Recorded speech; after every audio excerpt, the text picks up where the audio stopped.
So this beautiful boy is Romy, about five and a half months. And as you can see, he does very well already. His owners have done a lot of work with him already.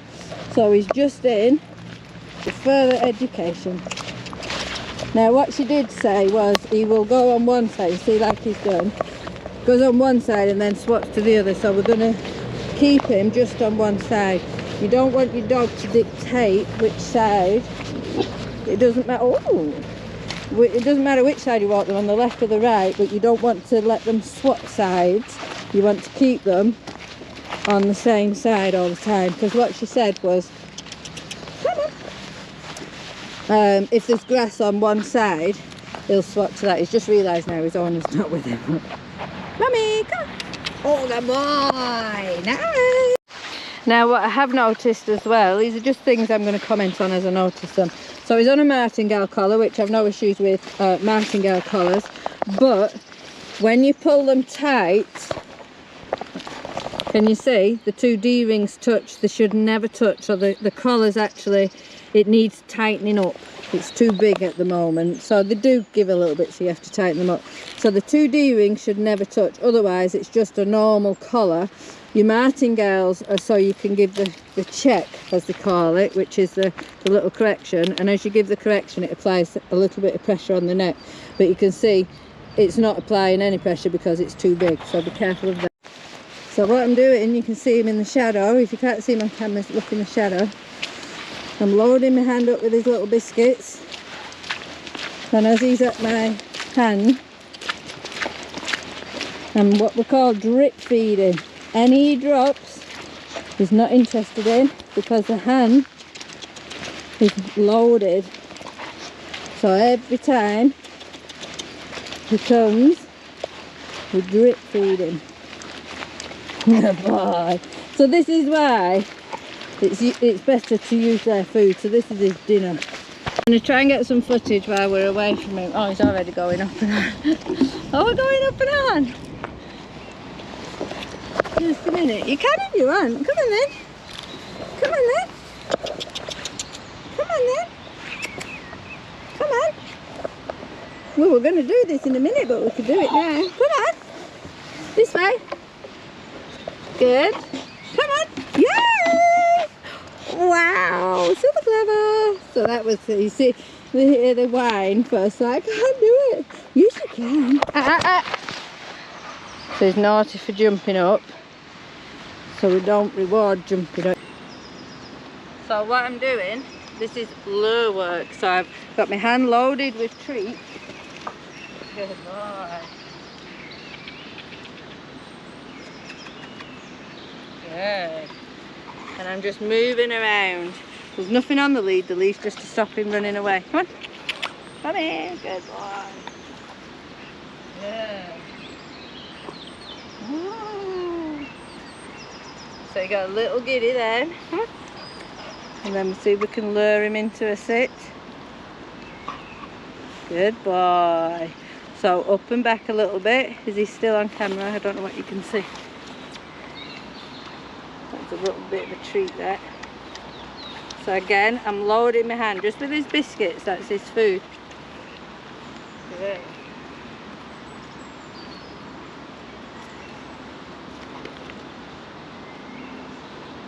Good. So this is how to teach a dog to play. So I've just rolled it around his face a little bit. You see he's mouthing. So we want him to start biting. So you teach them on the toys what they can play with.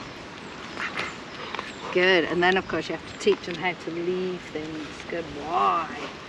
So all the toys are available from me. If there's any toys you see that you like, they're all available from me. You can of course use your own toys, bring your own toys. Good boy. So every time he pulls on it, wow, good boy. That's it. Good lad. We get him really into the game so that we can use the toys in the games further down the line to our advantage. And these kinds of toys are very good for keeping the dog with you. So this is on a bit of elastic. So rather than give a ball, you know, just a ball, where your dog can get it and run off, these are interactive toys so your dog learns. That were a lot of fun. And the longer they stay around, the more fun they're going to have. Wow, good boy. And then to teach leave, see how he's pulling into it now. So we don't pull, I'm not pulling. Good lad. So we can give a bit treat, or yes, we can give the toy back. So all I did, I put my hands and pushed them closer to his mouth. He let go. It's important you don't pull. If you pull, he's going to go into the game of tug. And then we give something, so we give the toy back or we give a reward. Good.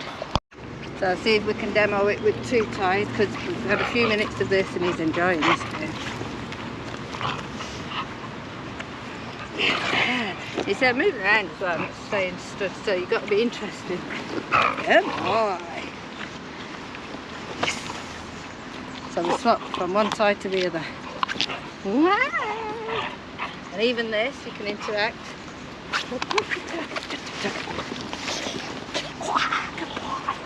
And they love this. Whoa. Head wobble. Leap. Good boy. And then you can start adding a command to. So you see he likes this. Now you see what he did there? Try to jump up to snatch. So we don't. And notice I'm not whipping my arm up. If you pull your arm up and away and all this. I don't know what that was. Then you're going to encourage the dog to jump up at you. Sit. Romy, sit. Good boy. Yes. So he has to do something to get it. He can't get it just for trying to snatch or anything. He has to do. So now, because you can see he's really quite keen on the toy, then what I can do is let him win it a few times. We don't want to win all the time. We want him to win. So I'll wait for him to pull. Oh, good lad. Well done. And then to take it off, you see now what he wants to do is do the very annoying dog game of bet you can't catch me. Yes. So I took the handle off because he had hold of the handle, and then I quickly put the hoop in his mouth so that he gets it back. So they always have to have something back. I'll show you again how to take it. So we never take it while they're pulling. Hands next to his mouth, he lets go, he got a little distracted, he lets go, and I give it him straight back, or I give another toy or a treat. Always swap with your dogs. And then what we can do maybe tomorrow is bring in the recall for the toy, so he's got a purpose of coming back, or for the treat. But today I just wanted to make things fun for him, which as you can see he's having fun. Make things fun for him so he learns that I'm not so scary after all. Now these toys I would only use outdoors. They don't have them any other time. They have them only on the walks. That way they're valuable. If you let a dog have its favourite toy in the house and outside of the house and wherever it wants, it's not really that valuable. So these particular toys that I use with all the dogs, including mine, are only given to them on a walk. This is why they're interactive toys, so you interact with the dog. If you were to give a dog something like this, or with a rope or elastic or whatever on, the dog's quickly going to chew that and destroy the toy, because it's not a chew toy, it's an interactive toy, but they're very strong and durable. Oh, good boy. So this is your socialisation, different textures. So he's on gravel, he's walking. When we first come on, he's walking rather weirdly on it. We're on gravel, different surface. In a minute we're going to get him on some wood. Yeah. So we're getting him on some wood and up and on. This is socialisation. Wow, good boy. And then we're going to see if we can get him up or down the ramp. So to get him up, I'm going to try with the toy, because he likes the toy. What's it? What's this? Come on, man. Come on, man. Go on, you can get it. You can cheat. Get it. Go on, get it. Get it. Go on. Go on, get it. Good boy. Yay. Well done. So, come on. Come on. Come on. Come on. Good boy. So there was a person just come across the bridge with a dog, and that's what he shot forward to. Now that is what we don't want him to do, because whilst he doesn't look too intimidating at this age, in another couple of months he is going to be. So we don't want a dog that charges towards other dogs. That's over socialised. You want a dog to be neutral around dogs and people. They don't care whether they're there or not. A dog that's more interested in another dog is going to be trouble for you. So we need to work on that. So again, he's speeding forward. When he speeds forward, come on, good boy. I'm just stopping. So there's nothing there for him to speed forward at. But I just stop because a dog speeding forward or pulling on the lead, we don't keep moving forward, otherwise the dog keeps on pulling or speeding forward. So I'm going to go over this bridge, see how we cope through the bridge. Metal bridge with water underneath. Some dogs worry. Not this guy. Doesn't care. Well done. Go back again. Can't even see you. There we go. Want to look? Oh, he's so clever, good boy. Well done. Not bothered. Brilliant.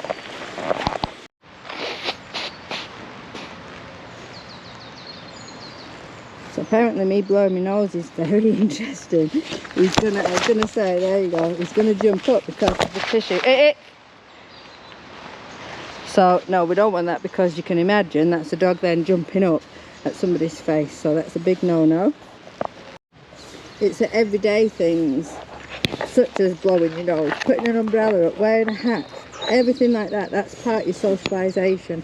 So you don't want a dog jumping up at you while you're trying to blow your nose or anything like that. You see, I've got the tissue still. He's still interested, but he's not jumping up now, which is very nice. He just wants to eat the tissue instead. Dogs do like tissues. He's a credit to his owner on the lead. He walks beautifully. I've not done anything, very little with the lead, other than when he saw a dog and surged forward. This is how he walks, and he's, as I say, he's comfier on the right hand side, I'm finding, so that's where his owner walks him.